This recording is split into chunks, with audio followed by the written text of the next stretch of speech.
ఈరోజు వాక్యం హెబ్రీయులకు రాసిన పత్రిక 1వ అధ్యాయము 2వ వచనం. ఈ దినముల అంతమందు కుమారుని ద్వారా దేవుడు మనతో మాట్లాడాడు.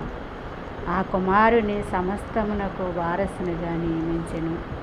ఆయన ద్వారా ప్రపంచములను నిర్మించెను. పూర్వకాలమందు నానా సమయములలోనూ నానా విధములుగాను నానా భాగములుగాను ప్రవక్తల ద్వారా మన పితరులతో మాట్లాడిన దేవుడు ఈ దినముల అంతమందు అంటే క్రీస్తు శకములో కుమారుడైన యేసుక్రీస్తు ప్రభు ద్వారా మనతో మాట్లాడటం జరిగిందని ఇక్కడ తండ్రి అయిన యెహోవా దేవుడు సెలవిస్తున్నాడు.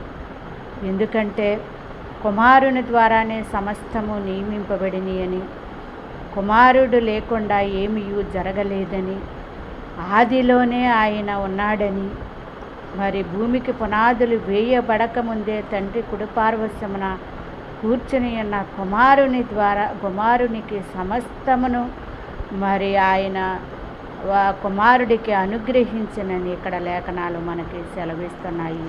ఆమేన్.